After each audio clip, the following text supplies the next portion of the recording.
Сәлеметсіз бе, достар? Бүгін қысқа да нұсқа сізбен ұят туралы сөйлейін деп едім. Қазір өмір өзгеріп жатыр, қоғам өзгеріп жатыр. Осы кезде біз не көріп тұрмыз? Талай адамдар бұрынғы жүйеде жұмыс істеген, қазір не істерін білмей жүр. Олар өздері үкімет жұмысында болды, тағы да басқа жерде жұмыс істеді. Өмір сүру үшін неше түрлі қимылдар істеді. Өзіміз білеміз, тендер бар, тағы да басқа заттар бар. Сонда көп жерде заңға сәйкес емес қимылдары. Заңсыз деп айтуға болады. Әрине, әрбір адам айтуы мүмкін, өз жанұямды асырау керекпін, кәдімгі күнкөріс қой деп. Біз кімбіз? Біз кішкентай адамбыз. Осы өкіметтегі заңды түрде, әділетті түрде өмір сүре алмасаң, не істейміз енді? Амалсыз көнеміз.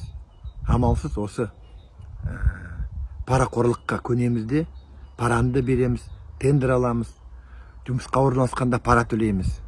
Балаларымызды балабақша болсын, мектепке болсын, сол жерде де пара төлейміз деп. Бірақ адам деген ол өздерін ақтау ғой. Әрбір адамда ішінде бала кезінен әке-шеше берген, ана сүтімен сіңген тәрбие бар, қағидалар бар, ар ұят деген нәрсе бар. Сонда ешкім көрмесе де,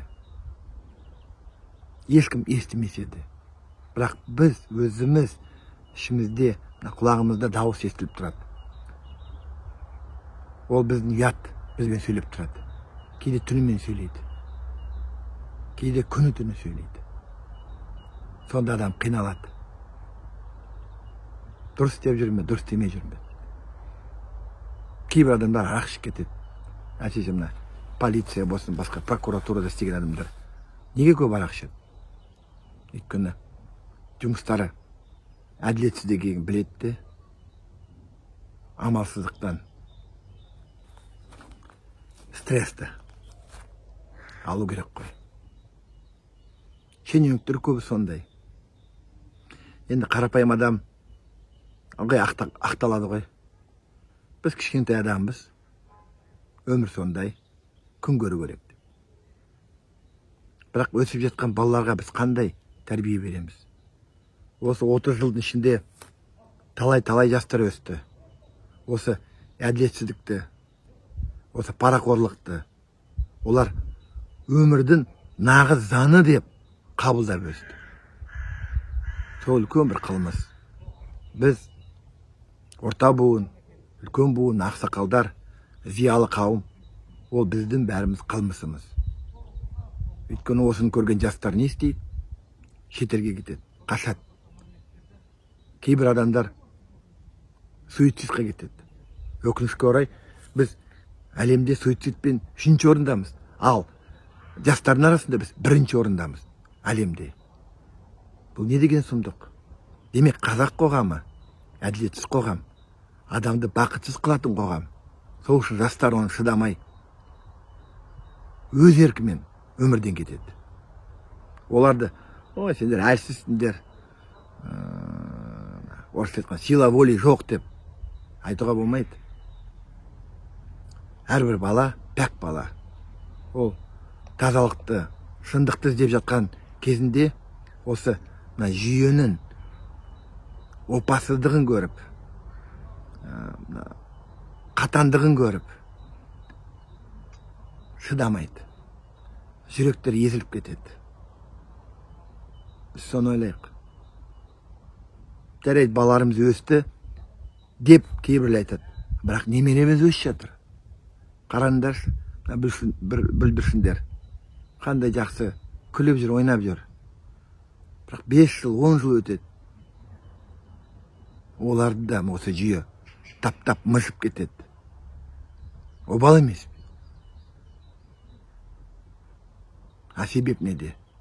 Себеп қоғамның шіріктігінде. Шірікпіз біз. ар ұятты ұмыттық. Бәріне көндік, бәріне келістік. Талай жалтақ болып жүр. Талай жағымпаз болып жүр. Карьера жасау үшін, ақша табу үшін. Мен енді сатқын қыздарды айтпай-ақ қояйын, жезөкшелікке барғанда. Талай қыздар тоқал болып жүр, күн көру үшін. Өйткені жас кедей жігіттер керек емес оларға. Бай ағашқа керек. Мәшинесі бар, пәтері бар. Қысқа жолмен, жеңіл жолмен бәріне жеткісі келеді. Әрине мен ешкімді тәрбиелейін деп тұрған жоқпын. Тағы да айтам, ұяттың даусын сізге не естисіз? Сіз қасындағы жатқан әйеліңіз де, күйеуіңіз де оны естімейді.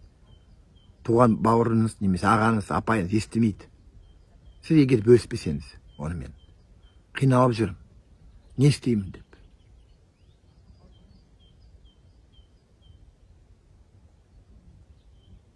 Қиналмашы менің ойымша. Әрбір адам ақиқаттан кетпеу керек. Әрине, әлеуметтік жағдайда әрбір адам қоғамда өмір сүргеннен кейін амалсыз бәріне көнеді. Мысалы, көліктің жүргізушілері бағдаршамға барғанда қызыл жанға да тоқтайды, жасыл жанға барады. Қоғамда солай. Бірақ оның бәрі өзімізді ақтау. Мен де, сен де, сіз де, бәріміз көпшілік халық ретінде жоқ деп айта аламыз. Өз даусымызды қаттырақ шығарып, үнімізді шығарып, үнсіз құл болмай, сондай қоғам бола аламыз біз.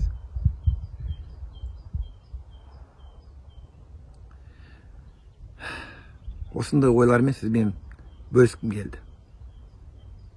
Сау болыңыз, аман болайық, адам болайық, ақиқаттан қашпайық. Тек жақсылықпен, адал еңбекпен алдыға жүрейік. Сонда ғана Қазақстан әділетті мемлекет болады. Сонда ғана. Сіз қозғаламасаңыз, сіз үшін қоғамды ешкім өзгертпейді.